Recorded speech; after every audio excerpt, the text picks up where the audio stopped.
The Baltimore Ravens releasing Justin Tucker has quickly become the biggest storyline in the NFL, and Mike Florio dove into the reason why he believes the Ravens took the stance that they did. We talk about that as well as the Ravens' updated cap situation with Tucker now off the books and what it could potentially mean for extensions for multiple Ravens key players. All that and more coming up on Locked On Ravens.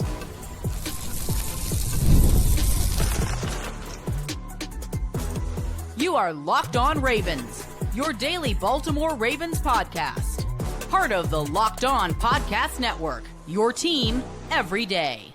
Welcome into another edition of Locked On Ravens, your daily Baltimore Ravens podcast. I'm your host, Kevin Oestreicher of Ravens Wire, here with you on the Locked On Podcast Network, your team every day. Thanks so much for being here today. It's a midweek edition of the show, Wednesday, May 7th, making Locked On Ravens a part of your day and your first listen each and every day. We're available on all podcasting platforms. So if you are a video watcher over on YouTube, you can hit that like and subscribe button. If you're an audio listener, you can follow along and subscribe wherever you get your podcast 5 days a week, plus more of daily Ravens coverage over here on Locked On Ravens. Today's episode of Locked On Ravens is brought to you by FanDuel. Right now, new customers can get $200 in bonus bets when your first $5 bet wins. Joining me here today, it is Brian McFarland, the Ravens salary cap guru over at Russell Street Report, doing his thing. Brian, glad to have you back on the show. Obviously, the Justin Tucker news, it's something I feel like a lot of people expected to happen. There were paths where it didn't happen, but Baltimore obviously making the move on Monday. Was it a shock to you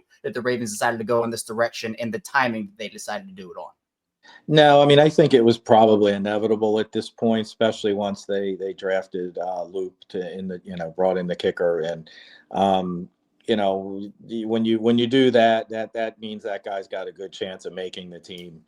It would have been hard, as I'm sure other people have obviously said, but it would have been hard to carry both of them. It would have been hard on Loop to have to, go against this seasoned veteran. Obviously, Tucker had a bad year last year, but still, in a way, it would have been nice for him to see how Tucker went about his business on the field, to see, to see how he carried himself and things he did and how he trained. But, I think it would have been an uncomfortable scenario. So, it probably was a little sooner than we expected, and I have not seen any reports on how Luke kicked in the mini camp. But my guess is if he put up a stinker, that they probably would not have released Tucker just yet.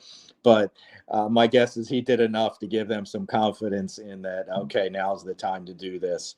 We don't know. Obviously, we don't know what the NFL is going to do. Maybe they got some inkling of something from the NFL. This is pure speculation on my part. And maybe that helped them, move this along sooner. I kind of figured they would wait till after all the OTAs and in that lull before training camp. Even if the NFL still hadn't done anything at that point, they would have done it then anyway. So it is sped up a little, but I think that probably has to do with Loop as much as anything. Yeah, and Tucker, 13 years as Baltimore's kicker, won the Super Bowl as a rookie back during that 2012-2013 season. And so, it abruptly ends, on the field, a historic kicking career for Tucker in Baltimore. But obviously, Brian, you talk about what happened with him on the field last year, first of all, where he had career worsts across the board. It felt like that magic you felt when Tucker came on the field for any sort of field goal, and you're like, this is going through the uprights, no doubt about it. All of a sudden quickly became, man, I don't know if this is going in or not. It doesn't feel like it's going in. And so obviously he got it together over the final quarter of the year last year, but there were conversations even before the off-field allegations happened about, well, is Justin Tucker going to be a member of this team moving forward? And it felt even during the season, we were having conversations about, well, is Tucker even the right guy for the rest of the year? Now, obviously he turned it around, but then the off-field allegations pop up, and that obviously adds a whole different element, a whole nother layer to the situation. And it just felt like that story continued to get bigger and bigger. And you could be 100% right. Like maybe the Ravens did catch wind of something, because the NFL said, hey, this is going to conclude soon, and here's this. So we don't know the overall reason why Baltimore did it. I would have to probably think Loop had something to do with it, as you mentioned. But the Ravens, Eric DeCosta, in their statement, took a very, hey, this is football. And I think they set it up where Harbaugh during rookie minicamp was like, any decision that comes from Tucker and Loop will be strictly football. There was no mention of the off-field allegations in DeCosta's statement when the Ravens did release Justin Tucker. I mean, the second and third words of the statement, football decision. So they made it very clear. And Mike Florio, Brian, talked about this, and he said that he was surprised they didn't wait until Friday to do this, but also said that you're going to get blowback in situations like this. And there have been a lot of people, Brian, who disagree with the Ravens handling of it. And so Florio said, to those who think the Ravens are tone deaf, they weren't. They knew what they were doing. They knew what they did or didn't say. And he said if they had done anything to suggest that it was in any way punishment for unproven off-field issues, apart from whether or not they'd have a grievance against a team, that they couldn't cut him, he would have potentially been able to say the league couldn't do anything because there's that principle of one punishment, team or league punishment. And if the Ravens had done something, Tucker could argue, well, now the NFL investigation has to be closed because, well, the Ravens said something and there's potential grievance, NFLPA things that go into this. And the Ravens, Brian, have had multiple grievances. You know, it's for different situations, but Earl Thomas and Tyus Bowser and, you know, a couple of different guys who have filed that. Do you think this is Baltimore just trying to say, hey, we just want nothing to do with this anymore? We don't want to have any blowback on this in terms of this coming back to us in NFLPA or Tucker himself? Or do you think that, hey, this is 100% a football decision and that's what Baltimore is saying here and that's what they're going with? I mean, I think it's a combination of both, obviously. And I think Mike Florio is correct in that, you know, the from the legal ramifications, from the salary cap ramifications that would come out of a grievance, you don't want to leave any door open there for the possibility. And you know, when on the official release papers, there's some check boxes, and you know, it's skill, cap, conduct detrimental, and obviously when they released Earl Thomas, they used conduct detrimental language. Now, part of that was because Thomas still had future guaranteed salary, and that was their way of saying they were voiding that. They weren't going to pay that. If they just released him for skill or for cap, then they would have owed that. So that's kind of the different scenario. But in this case, it doesn't matter what, from a cap perspective, it didn't matter why they cut Tucker. There's no future guaranteed money. The only way to get money out of him, so to speak, would have been to keep him on the team. And then when he was suspended, then they could go after some bonus money. But that's keeping him around all summer. That's keeping him around through preseason. That's keeping him looking over Luke's shoulder. You know, so obviously that, you know, from a football standpoint, I'll use that. In this case, that doesn't make a lot of sense. So, but yeah, I mean, obviously, if none of this off-field stuff happened, he's probably the only kicker. I mean, they probably don't draft a kicker. They probably sign one off of the, you know, undrafted free agent instead of, quote unquote, wasting a draft pick, because you figure Tucker's going to beat him out until you see what happens, and you're going to give Tucker another chance this year. But obviously, you know, the lack of production last year makes it easier for them to move on. And I mean, that's the NFL. If you're a star, you get special treatment. If you're a fading star, you get less special treatment. And if you're not a star at all, then, you know, you're gone as soon as something happens. So as soon as an allegation. So yeah, I mean, so I think, I mean, they can call it football. I mean, personally, I don't care what they call it. I don't know why people are getting so involved in the wording they use when it's pretty clear why they're using the wording they're using. And you can call it tone deaf if you really want, but it's what an organization will do. Amy Trask, the former president of the Raiders, was on 105.7 this afternoon, and she basically said the same thing. She's like, I'm not surprised at all at the way they worded it, because that's what you do. And that's what every team in the league would have done. And I think for a lot of people, you know, I know Mina Kimes and I've seen others have said, you know, is this tone really necessary in terms of the Ravens and this?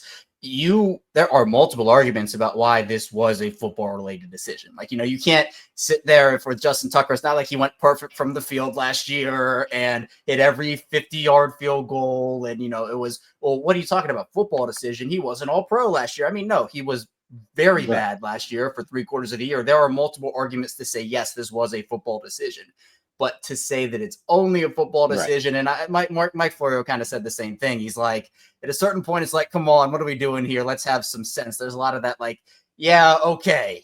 he mentioned the tush push being like, oh, we're trying to ban it for, injury reasons. But yeah, okay, we also know the other reasons why they're trying to get that thing removed. So can you kind of give an outline of what the Ravens save in cutting Justin Tucker here and what it would have been if they didn't designate him as the post-June 1 cut? Because that's what everybody's talking about here. Sure. So if they had just cut him outright without the post-June 1 designation, teams have 2 post-June 1 designations they can use before June 1. So they already used one on Marcus Williams. They purposely, seemingly, did not use one on Michael Pierce's retirement because they needed in their back pocket, I guess we'll say.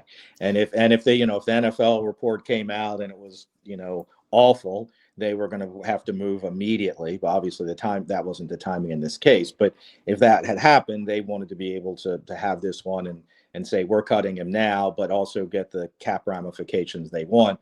It would have been kind of hard to say, yeah, that report's awful, but we have to wait till June 1.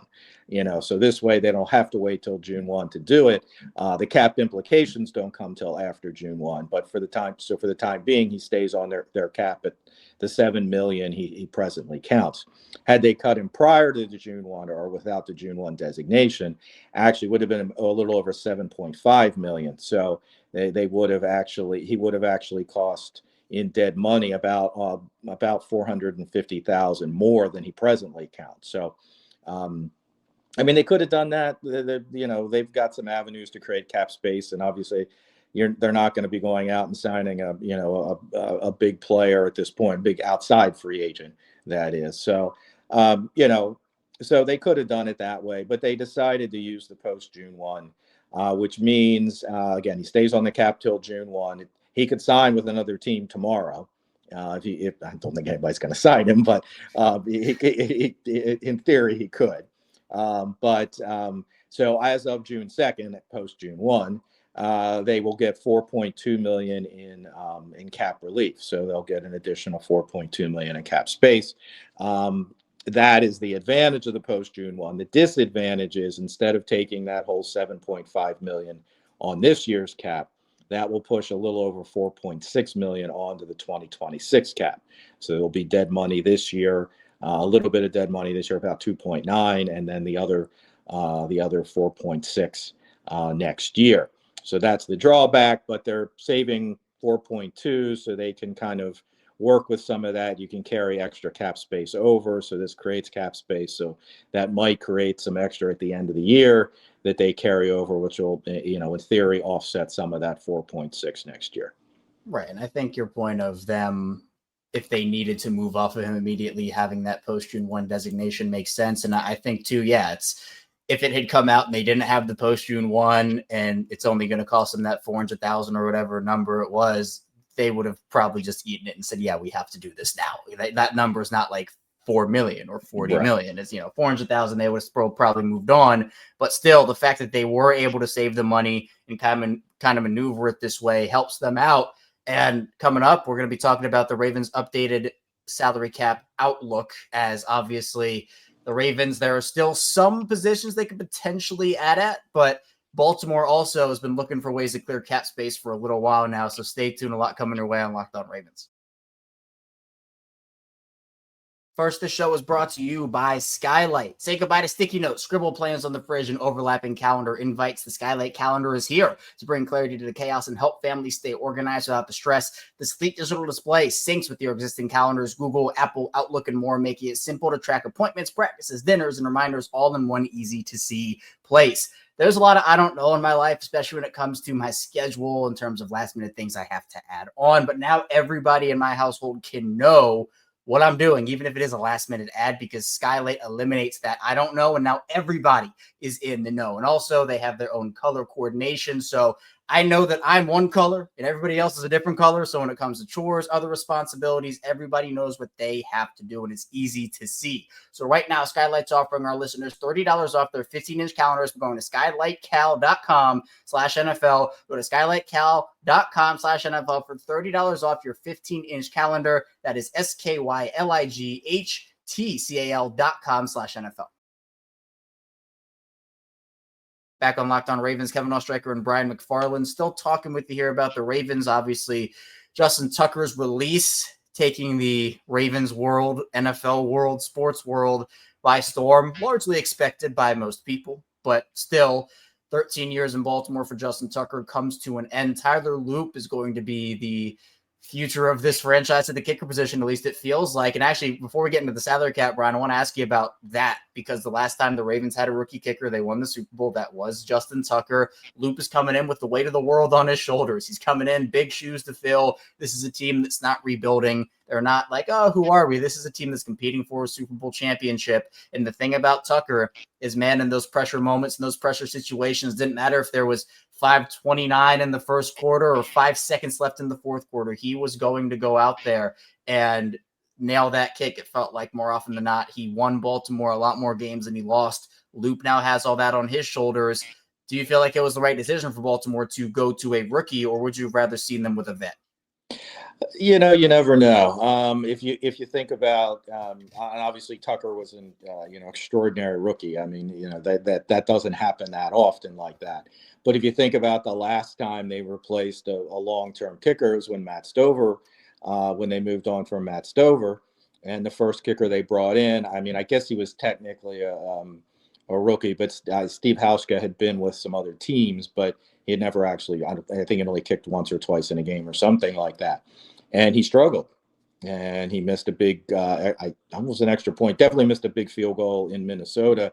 And they cut him a couple days later, and he ended up hooking up with Seattle. And I mean, he had a 10-year career after that. So, I mean, it can happen, but it obviously that pressure of replacing I guess part of what I'm saying right here is, Ravens fans, you better be patient, because he's not going to be Tucker, he's not going to be Tucker as a rookie probably, but be patient, because as I said, there's Hauschka, and he ended up becoming a great pro, and then I think he was all pro at least 1 year, certainly a couple Pro Bowls in Seattle. So I mean, you just got to be patient with kickers.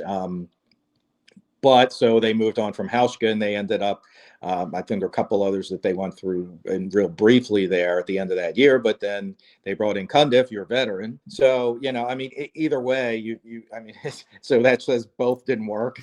Both worked for a little bit, and both could work. So I guess just, I mean, who knows? I mean, obviously they've done their work on Loop.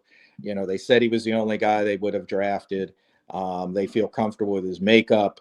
Apparently he's very much a student of kicking. So, fingers crossed, but they're kickers, I mean, we've been extremely lucky for, 12 and a half years, taking out this last half a year here, with having a guy like Tucker. And I mean, honestly, we've really had two kickers over almost 30 years, with the exception of 2 seasons, basically. We've had, two kickers the whole time. And while Stover didn't have the big leg, he was certainly accurate. So, so hopefully hopefully Loop can continue that. That's all I can say at this point. Yeah. You mentioned patience, and it is going to be key. I just think, for a lot of people too, Brian, with the timeline the Ravens are at, it's almost like we talked about with Tucker last year. It's, how much of a runway do you want to give to a guy? And with Tucker actively losing them games last year, multiple games last year, we could have been talking about Baltimore playing that divisional round game in Baltimore if, Tucker, and it's, again, and I'm not pinning all of it on Tucker. I think that'd be unfair. Sure. But I think that at the end of the day, for Loop, there's going to be that weight of the world, as I've said. And, I don't expect it to be perfect. I mean, Justin Tucker was not perfect on the field either, and obviously last year was an anomaly compared to who he was over the course of his career. But, with everything, even on the field and with the off-field stuff, there is a big shoe. Well, I guess they're big shoes to fill that Justin Tucker is leaving. And he's a Hall of Fame worthy guy. So, And to me, I think that, if there is a guy that you trust in this process, it is Randy Brown, who is, the guru of evaluating kickers, special teams, and making sure that the Ravens are in the best spot. He knows his stuff. And so if Loop was someone the team felt confident in, I'm going to trust that. But again, it's definitely not fair to judge him now because he hasn't kicked a ball at the NFL level yet. So absolutely. What does Baltimore's cap outlook look like right now? Obviously, Baltimore's not going to get that $4+ million from Justin Tucker until after June 1st. But what does their situation look like right now in terms of having flexibility and leeway to either sign a couple of depth pieces or maybe make an unexpected move? Sure. So right now, now we don't have Note Boom's numbers yet, and we don't know, which aren't going to make a big deal or much of a difference, I should say. A lot of the undrafted free agents, I mean, they some of them get a $10,000 bonus or a $5,000 bonus that's split over 3 years, so that those numbers aren't going to affect the cap much. But right now, I've got them about 10.7. So I'm not sure where Note Boom's going to come in. He signed now.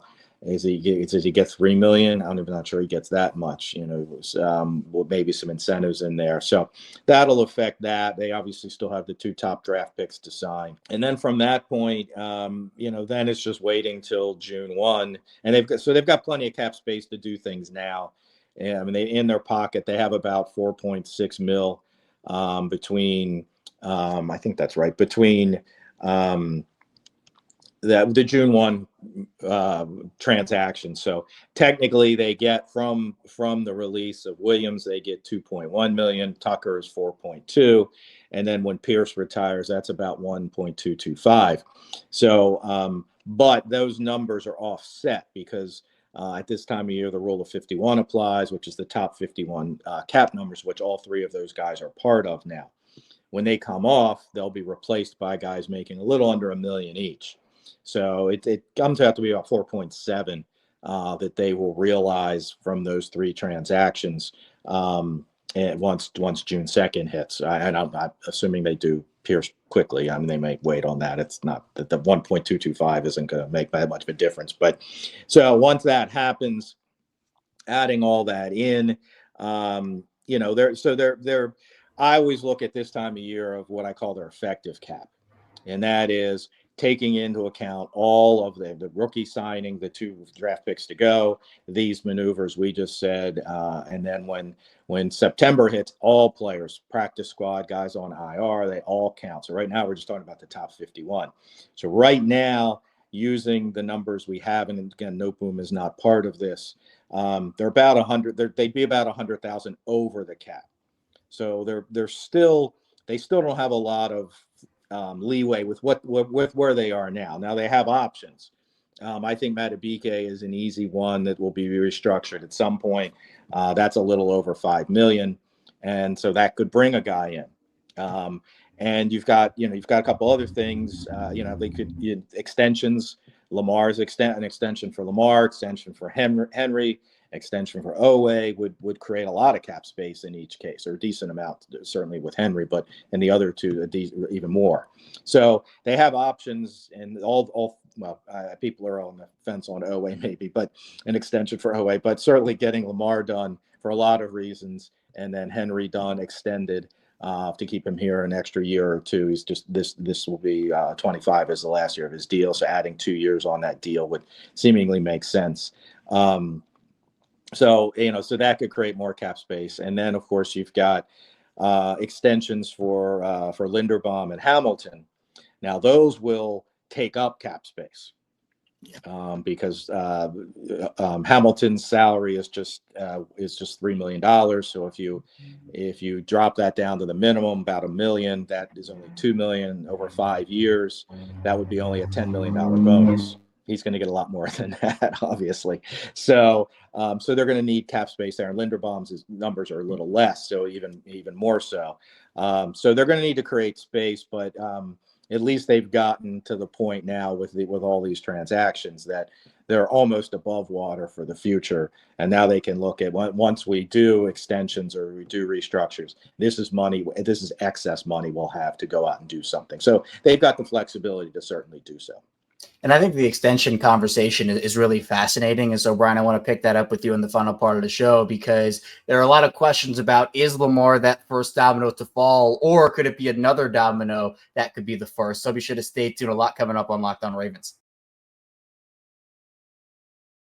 First of the show is brought to you by FanDuel. The NBA playoffs are in full swing, and every night delivers highlight-worthy performances, major momentum shifts, and can't-miss moments. Whether it's a game-winning shot or a breakout player, there's never been a better time to get in on the action. FanDuel makes it easy to stay in the game before tip-off and live. Player props, performance trends, same-game parlays, and more. Fans have more ways than ever to play smart and win big. I'm a big Denver Nuggets guy. And speaking of game-winning shots, Aaron Gordon coming up clutch. The Nuggets win. They were 10.5-point road underdogs on FanDuel going into game one.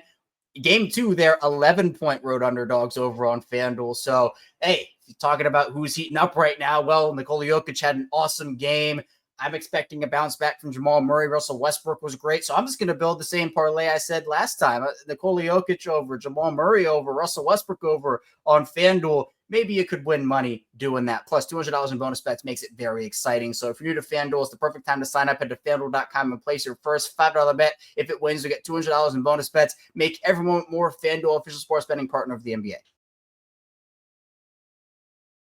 Back on Locked On Ravens, Kevin Oestreicher, Brian McFarland, Ravens football, talking it with you here over on the show. Appreciate all the everydayers, the first-time listeners, and if you're in the middle, I appreciate you as well for tuning in, taking some time, spending it with Brian and I, talking some Ravens football today.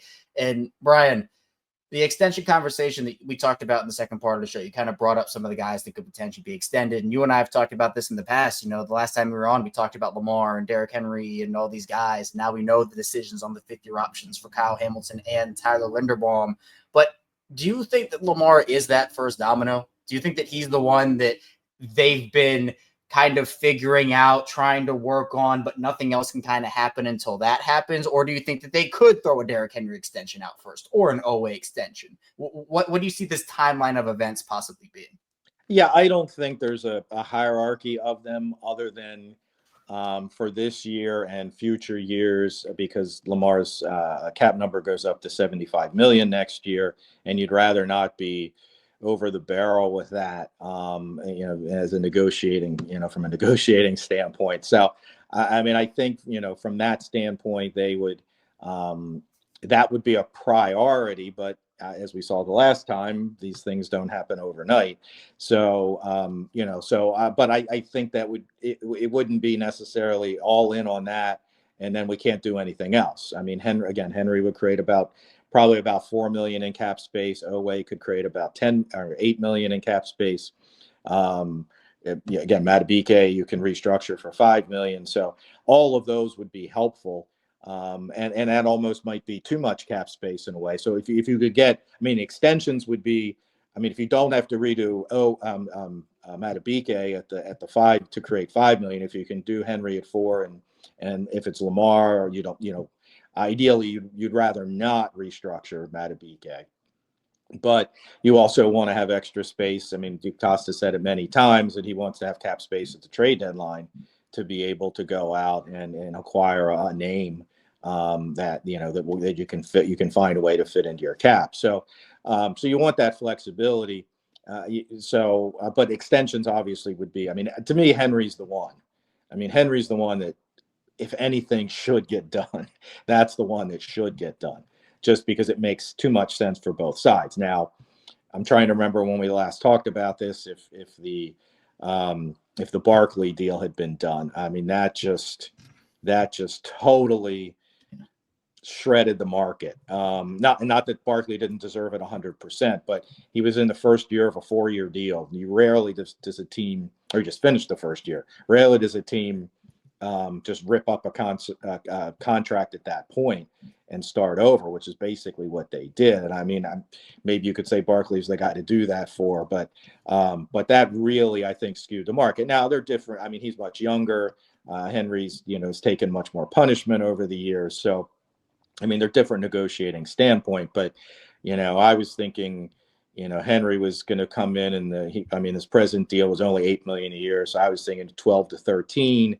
That's a 5 million a year bump, is pretty substantial, but Barkley comes in at, 18 or whatever, 19 or whatever it was, and that just, now does it have to be 14 or 15 per year or more for Henry. Again, different situations given their age and all. But I don't know if that had an effect or not, or if I'm just speculating on that. So, but that's the one to me that if that one gets done, because it just creates cap space and it locks him up for a couple more years. You don't want to go into the offseason with him being a free agent next year. You don't want to get to that point. So, and Owe is a little more difficult. and the numbers obviously have gone up substantially. He's not going to get 40 million a year like some of these guys, but obviously those numbers go up and it pulls everybody else up too. So, I mean, that's where they are with those. And obviously getting one of Linderbaum or Hamilton done this offseason would make sense, just because as well, getting Linderbaum done makes the most sense, right? Because because of that free agent, free agent year in a couple years, and just getting that done.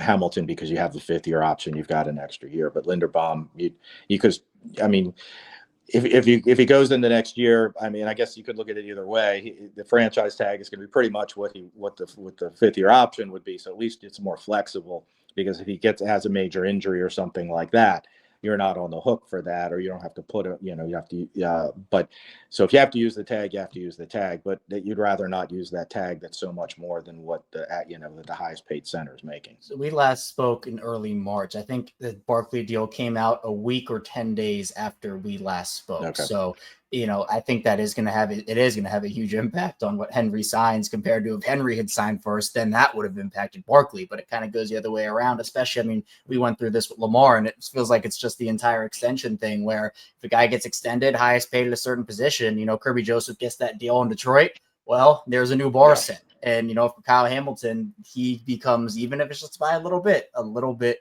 more expensive. So that's kind of the process that goes into that. But I'm also curious, Brian, because I know this wouldn't do much in terms of clears up so much cap. But what about like Isaiah Likely or Travis Jones or some of those guys who are extension eligible? Would you expect those conversations to be going on right now? Do you expect those to get done before the season starts? Where's your read on those types of guys? Yeah, I mean, I certainly think that's something they're going to look at as well. Now, most of the time, players are signing extensions before the beginning of the new league year or after the draft, just because between the beginning of the new year, I mean, you've got you've got free agency, you've got the draft, you've got all that going on. So, they happen before the beginning of the league year, because you need cap space.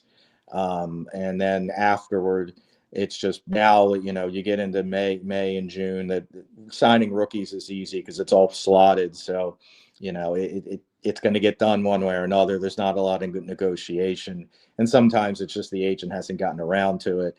Obviously they signed most of the class pretty quickly. Always seems like one or two players just seems to linger, but it's going to get done.